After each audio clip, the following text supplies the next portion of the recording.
নমস্কাৰ। নমস্কাৰ ছাৰ। কি নাম আপোনাৰ? গুলাবৰাও পাটিল। ছাৰ ক'ৰ পৰা আহিছে আপুনি? মালেৰ তহচিল ডিষ্ট্ৰিক্ট জিলগাঁও মহাৰাষ্ট্ৰৰ পৰা আহিছোঁ। ছাৰ সন্ত ৰামপালদেৱ মহাৰাজৰ পৰা নাম দীক্ষা লোৱাৰ আগত আপুনি কি ভক্তি সাধনা কৰিছিল? সন্ত ৰামপালদেৱ মহাৰাজৰ শৰণলৈ অহাৰ আগতে আমাৰ ঘৰত যি ৰীতি নীতি আছিলে পুৰণি সেয়াই কৰিছিলোঁ। যেনে ধৰক গণেশ পূজা, ইয়াৰ পিছত যি দেৱী দেৱতাৰ পূজা, ব্ৰত ৰখা, ঘৰত বহুত ভক্তি কৰিছিলোঁ। খণ্ডেৰাওৰ পূজা কৰিছিলোঁ। খণ্ডেৰাও পূজাত প্ৰতি বছৰে ছাগলী মাৰিছিলোঁ। তেওঁ আমাৰ এগৰাকী দেৱী গাঁৱৰ, সেই দেৱীৰ বাবে আমি ছাগলী মাৰিব লাগিছিলে। এনেকুৱা ধৰণৰ পৰম্পৰাৰ ভক্তি কৰিছিলোঁ। এই ভক্তি কৰি কৰি আমাৰ ঘৰত সুখ শান্তি নামৰ বস্তু নোহোৱা হ'ল। আমাৰ ঘৰৰ 5জন সদস্য ঢুকাই গ'ল। ছাৰ হিন্দু ধৰ্মৰ পাৰম্পৰিক পূজা আপুনি কৰিয়েই আছিলে, তেন্তে সন্ত ৰামপালদেৱ মহাৰাজৰ পৰা নাম দীক্ষা লোৱাৰ প্ৰয়োজন আপোনাৰ কিয় হ'ল? ছাৰ কথাটো এনেকুৱা যে আমি ইমান ভক্তি কৰিছিলোঁ। মোৰ মা মোৰ পত্নীয়ে ইমান ভক্তি কৰিছিলে। মোৰ মায়ে 7 দিনৰ ভিতৰত 6 দিনটো ব্ৰতেই ৰাখিছিল। গতিকে আমিও তেওঁৰ পিছে পিছে সেইবোৰ কৰিছিলোঁ। কিন্তু কোনো শান্তি নাই, একো নাই। ইয়াৰ বাহিৰে আমাৰ ঘৰত কিবা নহয় কিবা বাধা আহিছিল। এনেকুৱা বাধা আহিছিল যে মোৰ সৰু ভাইটি 4 বছৰতে ঢুকাই থাকিল। তাৰপিছত মোৰ সৰু ভনী 8 বছৰত তাইও মৰিল। ইয়াৰে পিছত মোৰ আৰু ডাঙৰ ভনী এজনীও আছিল। তাই 50 বছৰ বয়সত তাইও ঢুকাল। যিমানেই আমি আগুৱাই গ'লোঁ, মই লাহে লাহে ডাঙৰ হ'লোঁ। তেতিয়া মই আৰ্মি জইন কৰিলোঁ।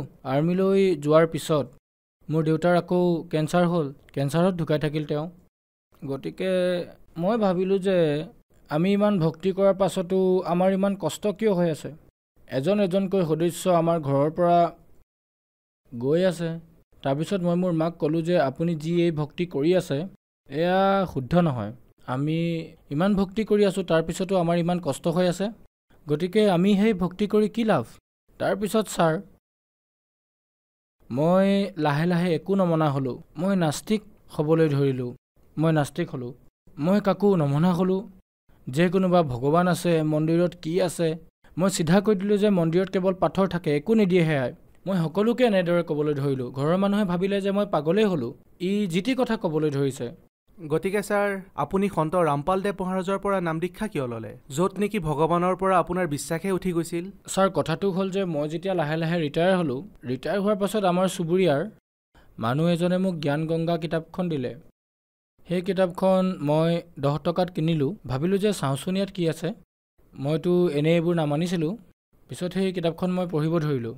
যেতিয়া পঢ়িব ধৰিলোঁ তেতিয়া তাত মই যি জ্ঞান পাইছিলোঁ তাৰে বিপৰীত জ্ঞান আছিল ইয়াত। মই ভাবিলোঁ এয়া কেনেকৈ হ'ব পাৰে?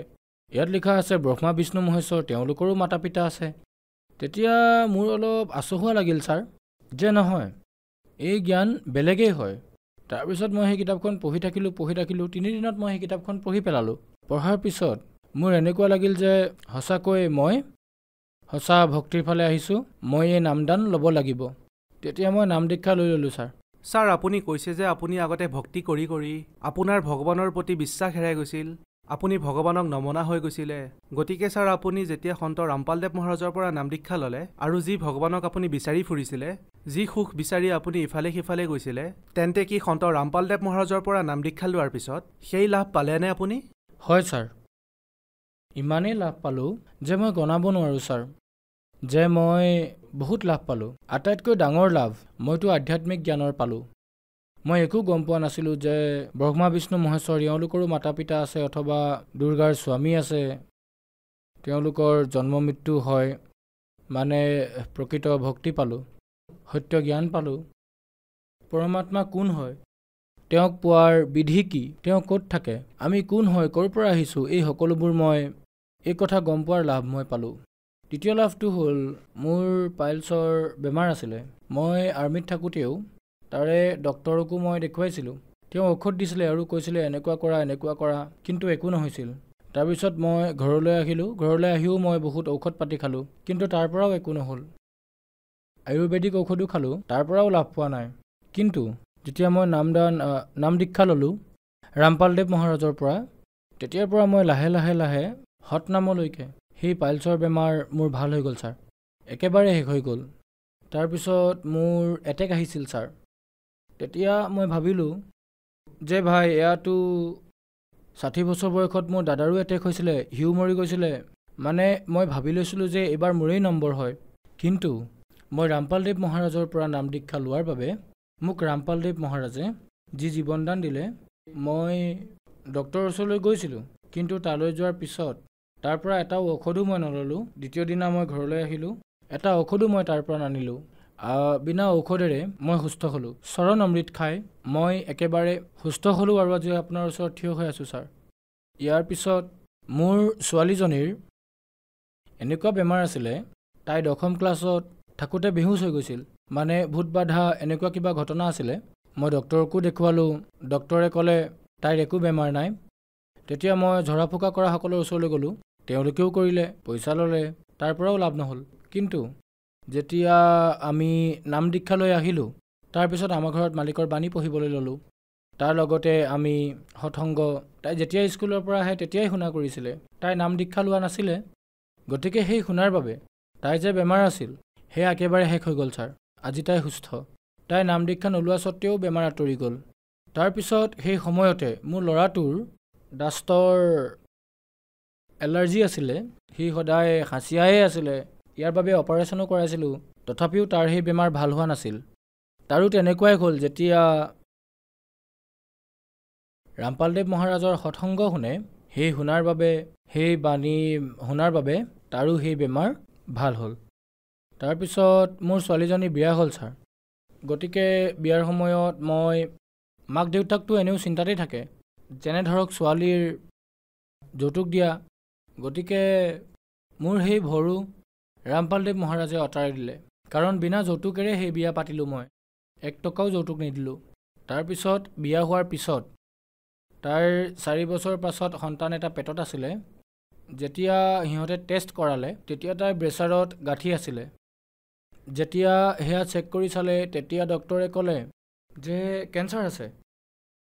যেতিয়াই কেঞ্চাৰ বুলি ক'লে, তেতিয়া দুয়োটাই কান্দিবলৈ ধৰিলে তাত হস্পিটেলত। তেতিয়া মোলৈ ফোন আহিলে ছোৱালীজনীৰ, যে দেউতা এনেকুৱা কথা হ'ল, মোকতো কেঞ্চাৰ হোৱা বুলি কৈ দিলে। মানে 2 মাহৰ পিছত মোৰ ডেলিভাৰী হ'ব, মোৰ পেটত সন্তান আছে, কি কৰোঁ? মই ক'লোঁ তুমি একোৱেই নকৰিবা, তুমি চিধা ৰামপালদেৱ মহাৰাজৰ পৰা নাম দীক্ষা লৈ লোৱা দুয়োটাই, মালিকে সকলো ঠিক কৰি দিব। তেতিয়া দুয়োজনেই নাম দীক্ষা ল'লে, অনলাইন নাম দীক্ষা দিছিলে। তেতিয়া ডক্টৰে, তেওঁলোকৰ মাজত এনেকুৱা হ'ল যে ডক্টৰে ঠিক কৰিব। তেতিয়া মই ক'লোঁ যে যি কৰিব বিচাৰিছা তেনেকুৱাই কৰা, কিন্তু তুমি একো কৰিব নোৱাৰা।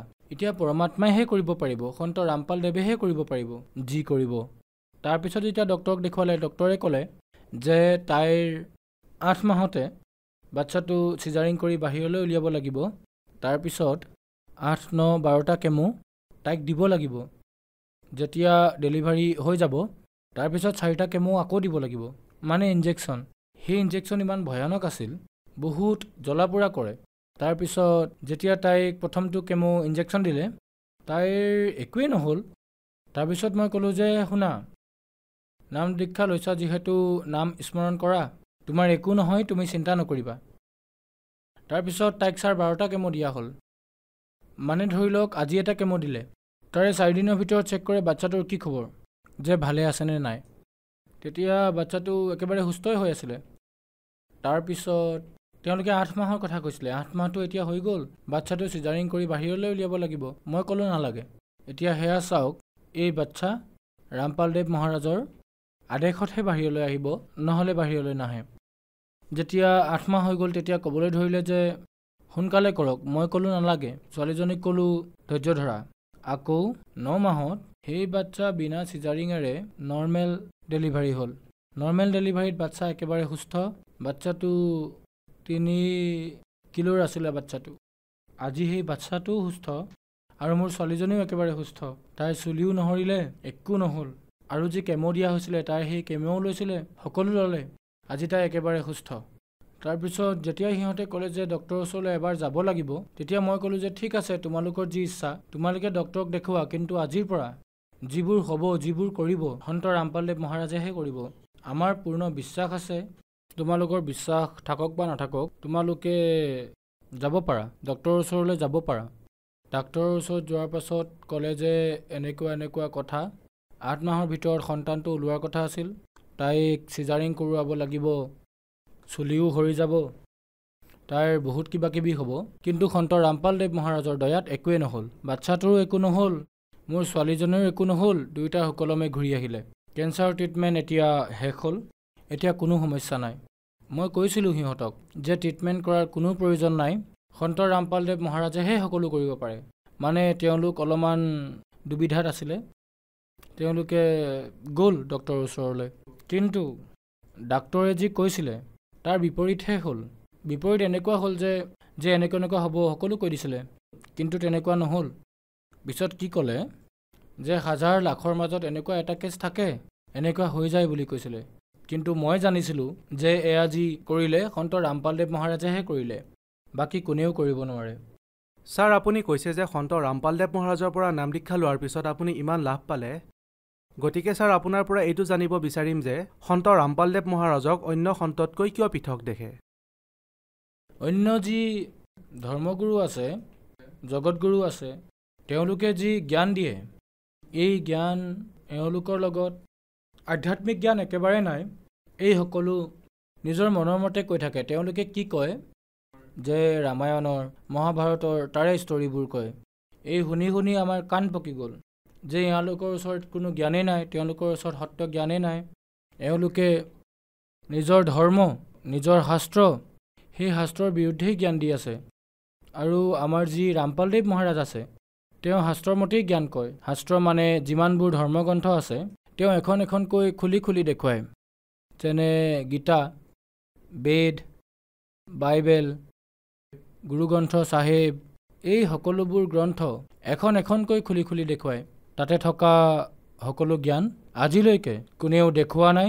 আজি যিজন সৎগ্ৰন্থ খুলি খুলি দেখুওৱা সন্ত আছে, সেয়া সমগ্ৰ বিশ্বতে কেৱল সন্ত ৰামপালদেৱ মহাৰাজ আছে। তেওঁৰ বাহিৰে কাৰোৰে ওচৰত সত্য জ্ঞান নাই, সত্য মাৰ্গ নাই। আমাক এই সত্য জ্ঞান, সত্য মাৰ্গ ৰামপালদেৱ মহাৰাজে দেখুৱাইছে। মুক্তিৰ মাৰ্গো ইয়াতেই আছে। বাকী যিসকল সন্ত আছে, তেওঁলোকৰ ওচৰত মুক্তিৰ কোনো মাৰ্গ নাই। তেওঁলোকে মনে সাজি কথাবোৰ কয়। ছাৰ, আপুনি ভকত সমাজক কি বাৰ্তা দিব বিচাৰিব? মই ভকত সমাজ অথবা জগতক এই বাৰ্তা দিব খোজোঁ যে আপুনি যি ভক্তি কৰি আছে, সেয়া আপুনি ঠিকেই কৰি আছে, কিন্তু সেই ভক্তি আধৰুৱা। কেনেকৈ আধৰুৱা? আপুনি শাস্ত্ৰ অনুকূল ভক্তি কৰা নাই। ইয়াৰ বাবে আপোনাৰ যি লাভ হ'বলগীয়া আছিল, সেই লাভ হোৱা নাই। আপোনালোকৰ জীৱনলৈ এনেকুৱা বিপদ আহি আছে, আপোনালোকৰ আৰ্থিক, শাৰীৰিক, ভৌতিক কোনো লাভ হোৱা নাই। আৰু এই ভক্তি যি সন্ত ৰামপালদেৱ মহাৰাজে কৈ আছে, সেয়া শাস্ত্ৰ অনুকূল ভক্তি হয়। এই ভক্তিৰে আপোনালোকে লাভো পাব। মালিকেতো কয়, সন্ত ৰামপালদেৱ মহাৰাজে কয় যে মইতো এয়া ৰুংগাত দিম, মানে ফ্ৰী। আৰ্থিক, শাৰীৰিক, ভৌতিক এই লাভটো ফ্ৰীতে দিম।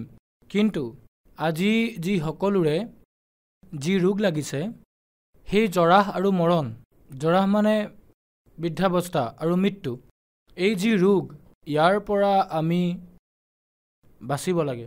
আৰু এয়া শেষ কৰিবলৈ সন্ত ৰামপালদেৱ মহাৰাজ আহিছে কবিৰ চাহেবৰ ৰূপত। কিতাপ পঢ়ক, জ্ঞান গংগা, জীৱনৰ সুগম পথ বিচাৰি আনক। কিতাপ পঢ়া আৰু আজিৰ সমাজ পঢ়া শুনা কৰা হয়, সকলোবোৰ জানে। আগতে অশিক্ষিত মানুহ আছিল, যেনেদৰে কৈছিলে তেনেদৰে কৰিছিলে। তাৰপিছত যিয়ে নাম দীক্ষা ল'ব বিচাৰে, সন্ত ৰামপালদেৱ মহাৰাজৰ পৰা নাম দীক্ষা লওক আৰু নিজৰ মানৱ জীৱন তাৰ পৰা মুক্তি লোৱা। যিসকল ব্যক্তিয়ে সন্ত ৰামপালদেৱ মহাৰাজৰ পৰা নাম দীক্ষা ল'ব বিচাৰিছে, তেওঁলোকে কেনেকৈ নাম দীক্ষা প্ৰাপ্ত কৰিব পাৰিব? সন্ত ৰামপালদেৱ মহাৰাজে বহুত দয়া কৰিছে। প্ৰত্যেকখন জিলাত, প্ৰত্যেকখন ষ্টেটত, সকলো জিলাত নামদান খোলা হৈছে। আজি সমগ্ৰ বিশ্বত সন্ত ৰামপালদেৱ মহাৰাজে নামদান কেন্দ্ৰ খুলি ৰাখিছে। বহুত চেনেলত সন্ত ৰামপালদেৱ মহাৰাজৰ সৎসংগ আহে, তাতে হালধীয়া শাৰী এটা আহে, তাতে নম্বৰ দিয়া হয়। সেই নম্বৰত যদি আপুনি ফোন কৰে, তেতিয়া তেওঁলোকে আপোনাক ক'ব, য'তেই আপুনি নাথাকক কিয়, তাতে থকা নামদান কেন্দ্ৰ, ওচৰৰ কেন্দ্ৰৰ নম্বৰ দিয়া হ'ব। তালৈ আপুনি গৈ আপুনি নামদান ল'ব পাৰে আৰু নিজৰ জীৱনৰ কল্যাণ কৰাব পাৰে। বহুত বহুত ধন্যবাদ। সৎ চাহেব।